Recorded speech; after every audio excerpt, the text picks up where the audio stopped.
Hey, what's up guys? Mark with Under Pressure.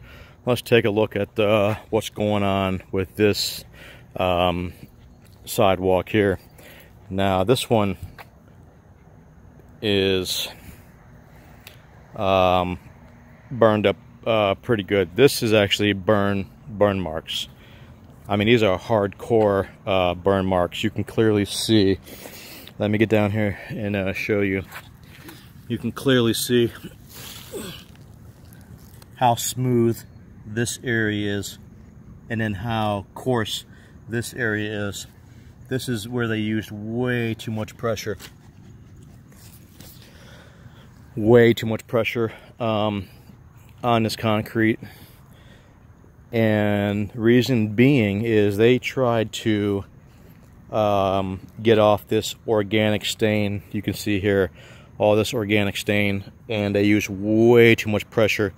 And where you see the overlapping of 2 inches overlapping of the nozzle is where the most damage is starting to occur.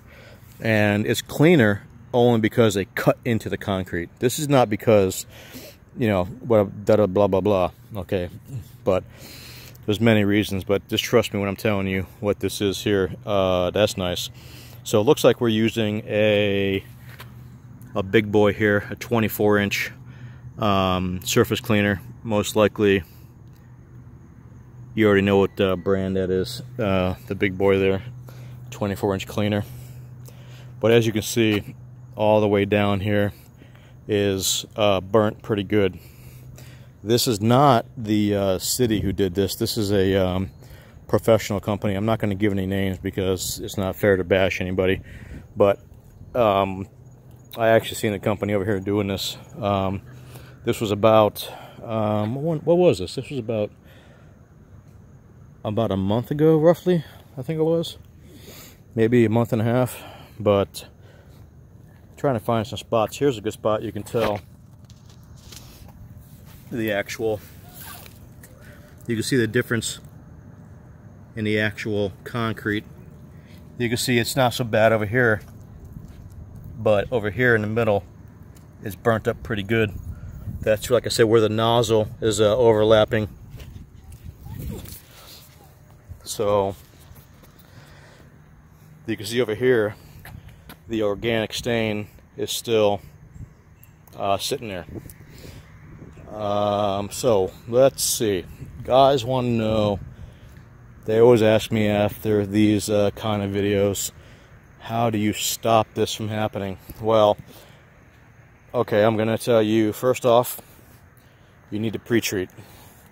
There's a certain ratio and a certain mixture you can use to properly clean concrete. I'm not going to give you my mix, obviously, because it's a trade secret that I've improved on over many, many years. And also, see, here's a fine example, skipping forward real quick. Here's a fine example of this concrete here is rough, but this concrete is extremely rough. And this kind of damage right here is from pressure washers with too much pressure, showing all the aggregate, all the stones popping through. This over here is just because it was a brush finish. But if you use too much pressure on this, it will turn into this right here. Okay, so taking a picture of this real quick. So what you need to do is, wow, they burnt the hell out of that. What you need to do is pre-treat, wash it, and then if you have stains on here that are organic stains like berries and stuff like that, then you can post-treat also. And you can even just let it sit. Just let it dry, no big deal. Because basically when SH dries up, it becomes what? Sodium hypochlorite is what when it dries? It's sodium. It's basically salt water. Salt when it gets done. Okay? So most of this here, they try to, there was organic stain here, and there was actually rust. ore and stains from the clay over here. So you can see it's embedded not only on this side, but the other side also. You can still see the organic stain below the actual staining of this clay from the ball field. Here you can see more stain over here. But people think that you can get out everything with SH, and that's not true. All right, SH is only going to do certain things, mostly organic. Okay, it's really mostly for organic stains. Okay, stuff that was alive at one time. And then there's other processes you use to get out this kind of stuff, staining from chemicals and dyes and what have you. Okay, so what else can we think of to tell you? You could use a hot water on this. You could do SH in hot water. You can do, don't use a lot of pressure. Speaking of pressure, a lot of guys are trying to, or they think that they're going to turn the bypass, the knob down to reduce the pressure.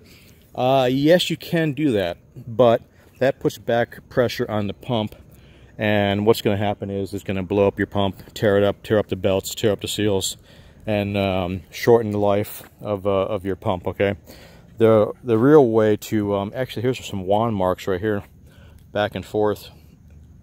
The real way to do that is you change out your nozzles. Okay, if let's say you're at 8 gallons a minute at roughly 3,500 psi, you want to bring the pressure down to about I don't know, 2,800, let's say. You would change your nozzle out, so instead of having a 4 gallon and 4 gallon, you'd have a 4.5 and a 4.5, and that would bring the pressure down.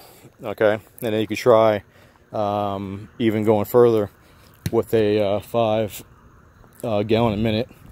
And I would not use anything more than a 25-degree nozzle.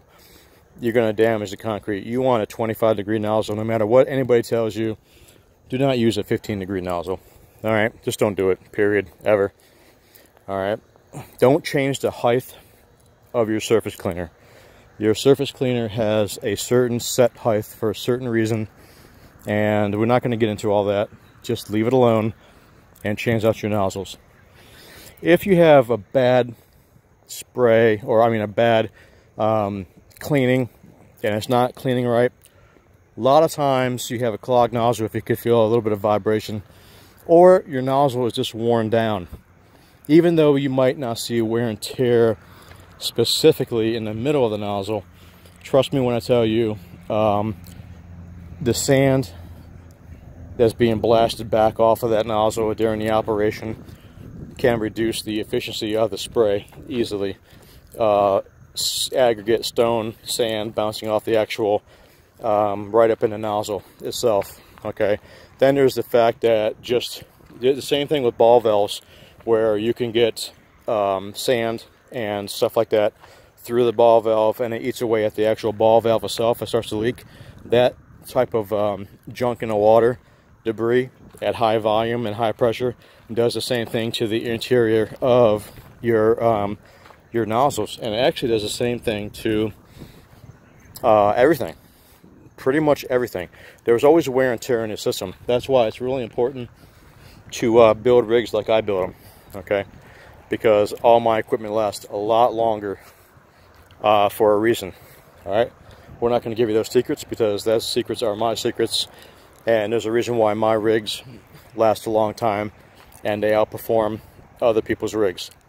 Okay, just because you slap together a rig, you see my parts and you slap it together, doesn't mean it's going to work properly. Okay, there's a lot of companies out there who just slap together rigs and they don't know what they're doing, and there's some companies that do build rigs that know what they're doing. But overall, there's more to it than just, you know, 1, 2, 3, slap a bunch of parts together and think it's going to work.